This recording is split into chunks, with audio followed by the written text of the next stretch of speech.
Ukrainian efforts to be independent, to be free, were the most dangerous kind of these tendencies in former Soviet Union. This month is a great month for the history of Ukrainian culture. It will mark the 40-year anniversary of Buba-Bu. For our foreign audience, could you just tell us a little bit about what it was and your part in founding it? So it was the year 1985. It is a very significant year in the history. We didn't know it at this moment that it is the same day when the political process of perestroika was announced by new Secretary Gorbachev. It is coincidentally on the same day. Bubabu is, of course, abbreviation. It is three parts, three syllables of three notions. The first bu comes from burlesque, and the second bu comes from buffoonery. And there is in between ba, which comes from the word balahan, and it's actually old Hebrew word, which means something like chaos, disorder.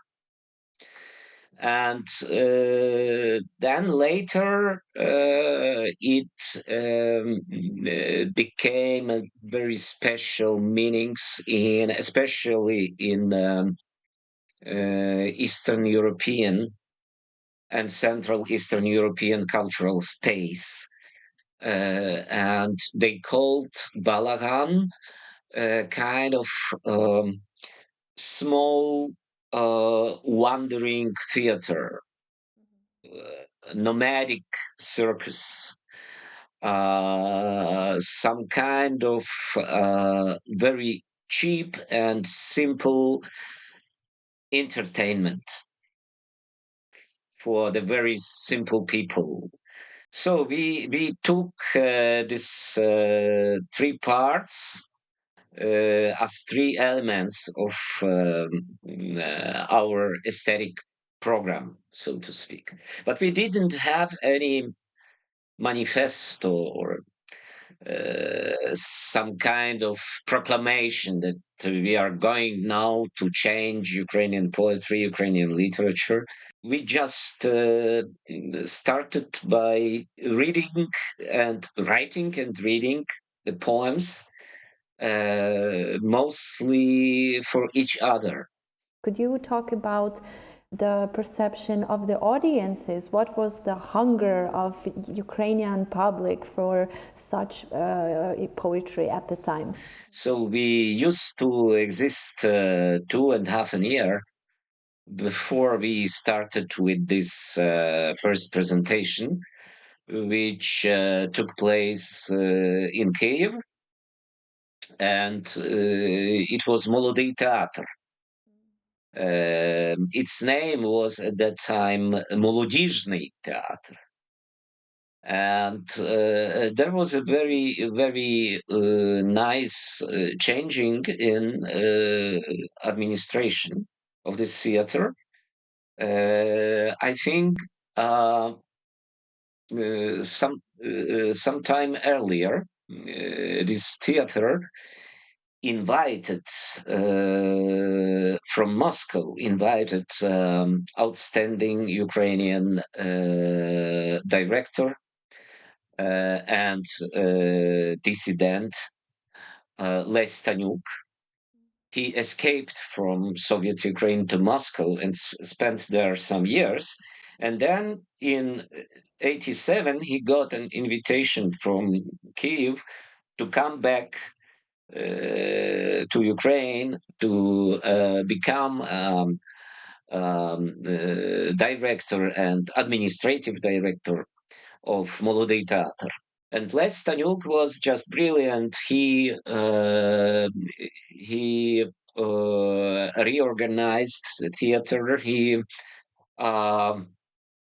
set up some new, absolutely new program for the theater, but he also opened some parallel programs at the theater. One of them was program of literary readings. Actually, our Boo event was the second in some series of the readings, and the very first event was devoted to Rozstrilane Vidrochenia. So it was a very new and quite risky topic for that time, but it worked absolutely great because the people in Kiev, the audience, just learned there is a place where they perform some prohibited texts, and there is an open stage for everyone who is talented and who can bring some new quality or some literary high quality. So I'm very happy to remember about this evening because it's really astonishing thing to remember about the times with no internet, no social networks. We didn't have any advertising of our event on TV, on radio. Maybe somewhere some newspaper on the very last page of this newspaper, maybe three or four sentences, but it worked absolutely great because the people there somehow they were informed. They just filled out all the space, and there was still new people who came a little bit later, and they didn't have any free seat. So it was very optimistic beginning. So you've mentioned censorship about certain material being risky.